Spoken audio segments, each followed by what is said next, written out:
Hey everyone, I just wanted to discuss some of the recently added features to Koala Sampler. Already such a fantastic app, one which I use quite a lot, but this mute and solo feature was something people were wanting for a while, and it's so great to have it now. I think it was added about a month ago along with some other features, so I just wanted to quickly show how that works, and then I'll also talk about the recently added features, including the Easter egg feature, which was in the last week or so. So you just hold down solo, press the pads you want to, and solo. If I just leave that, it's going to stay soloed, but if I press solo again, it's going to unsolo. Another way to do it is to hold solo, and you can just kind of move your finger along, swipe it along, and you're going to select multiple at once, so that might be easier.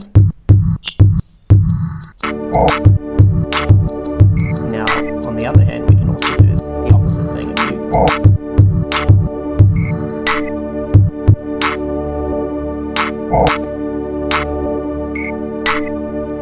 And I believe with mute, you still have to hold down your finger on the mute button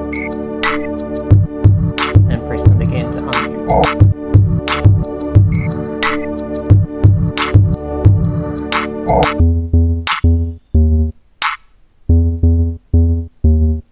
I quite like this feature. I can see people using it a lot in live performances and even during production when they're just wanting to hear certain parts of the beat more clearly or isolate certain parts.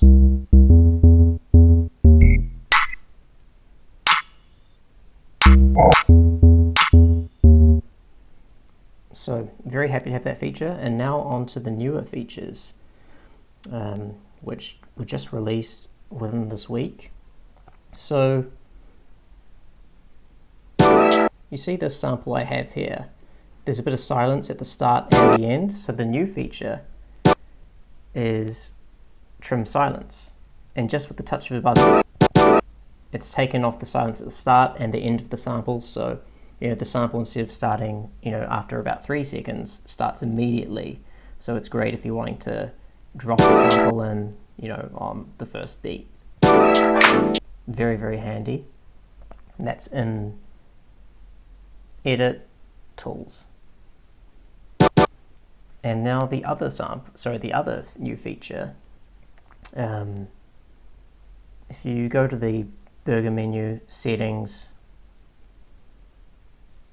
there's a little hint. Now this screen, if you're on this screen, you're pretty hot for how you can enable this new feature. But if you click About, you'll also get another little hint at the very bottom. So perhaps you can work that out.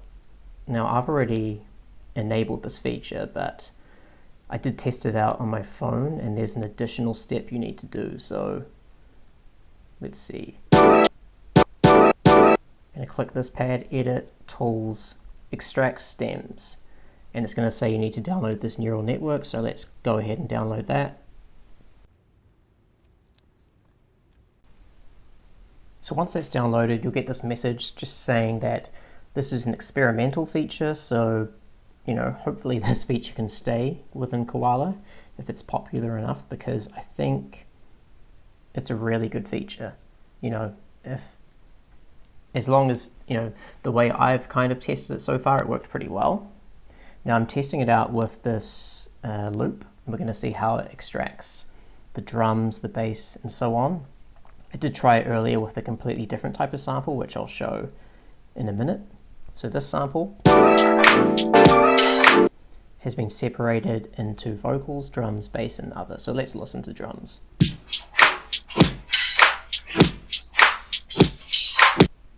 Vocals.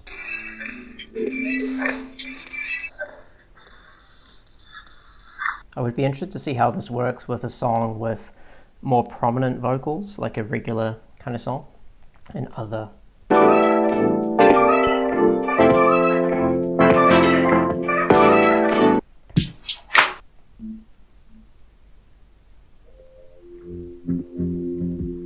Like possibly not the best sample I've decided to use, but you see the potential in this feature. Like this can be very handy for when you're importing full loops and you're trying to get a certain part. So I found it quite handy. And then I also tried it on this sample, which was of some church bells as I was driving past. And I found there's a lot of background noise, but I just tried extract stems, and then I was quite surprised. It did take away some of the other sounds.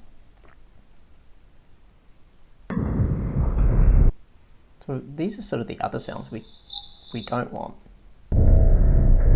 Now other is hopefully going to be the church bells. Now that's pretty good. This versus, it's already taken out some of the rumble of the car and some of the other background noise. So I think this extract stems feature is going to be quite handy for things like that when you have samples that are a little bit, have a bit of noise in it, they're not the best quality, and you're trying to get them sounding a little bit more clear. So I think this will be a good feature to use in the future. Anyway, thank you for watching, everyone. I'm going to do some more videos on Koala Sampler in the future, as it's one of my favorite apps on iOS and Android. And I'm also going to look at some other iOS apps in the future that I enjoy using, as well as how I use apps within desktop. So that's Ableton and other VSTs. All right, thank you, everyone.